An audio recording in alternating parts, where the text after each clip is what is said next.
No i słuchajcie, RS3 została pomierzona, tak jak przyjechała i zobaczcie, 482 HP i 615 Nm. Okazało się, że właściciel nie wiedział, ale już samochód posiadał oprogramowaniem.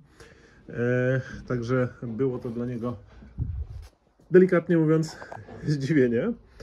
Więc przystąpiliśmy do diagnostyki, sprawdzenia, jak to wszystko tutaj wygląda. No i okazało się, że pewien parametr ciśnienia paliwa, dokładnie mówiąc, był troszeczkę niski. Na kolejnym pomiarze mocy, który chcieliśmy wykonać celem ponownej diagnostyki dokładnej samochodu, okazało się, że samochód przerywa. W ogóle błędy były już zapisane w sterowniku silnika, które wskazywały, że to ciśnienie sporadycznie spada. No jak widać na drugiej próbie, zobaczcie, byliśmy w stanie dokręcić tylko do 4500 obrotów, bo samochód zaczął przerywać. Także no tutaj zaszła taka konieczność wygrania serii i zdiagnozowania samochodu na fabrycznym oprogramowaniu po to, żeby wykluczyć ewentualną niesprawność na dzień dobry, więc tak też postanowiliśmy. Wjechał seryjny sofcik, no i samochód został pomierzony, 418 HP i 514 Nm. Parametry na diagnostyce komputerowej okazały się perfekcyjne, więc no, dobra wiadomość dla właściciela.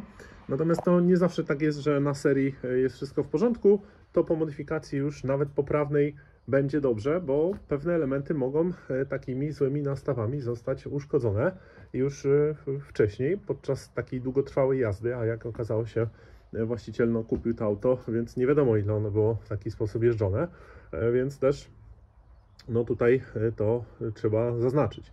Natomiast, no, tak jak powiedzieliśmy, diagnoza na serii wykazała, że wszystko jest w porządku. W związku z tym zacząłem ten samochód stroić.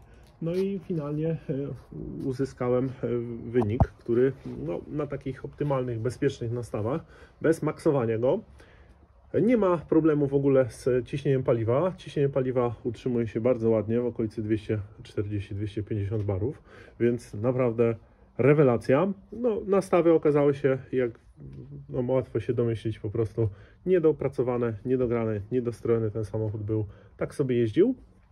No i finalnie zobaczcie, na moich nastawach 507,7 HP i 644 Nm.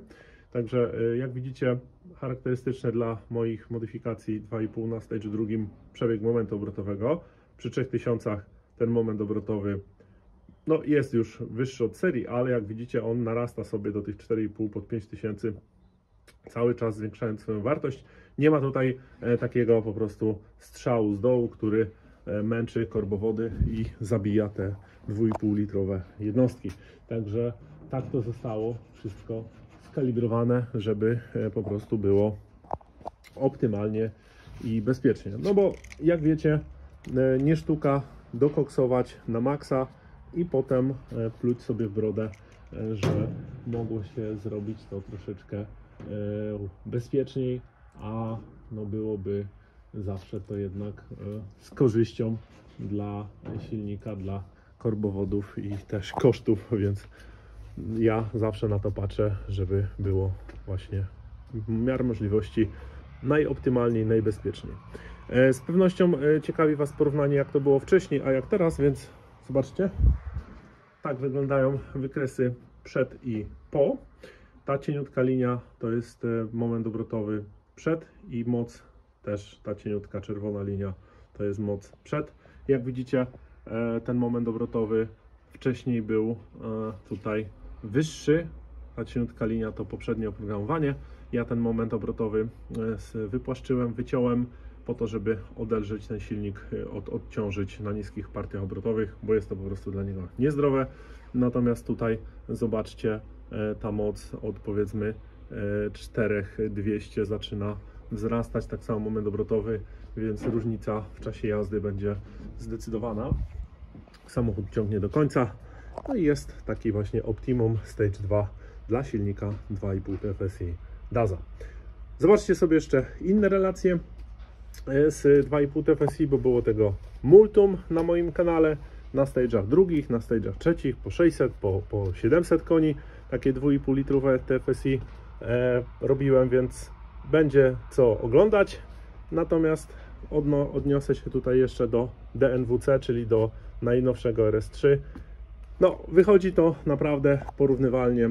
Te silniki, no w zasadzie to jest to samo, więc no, bardzo fajnie, że najnowsze RS38Y znowu ma te moce takie już w serii jak Daza, można powiedzieć, więc fajna sprawa, bo DNWA niestety troszkę owiało tutaj złą sławą trzymanie mocy przez RS3.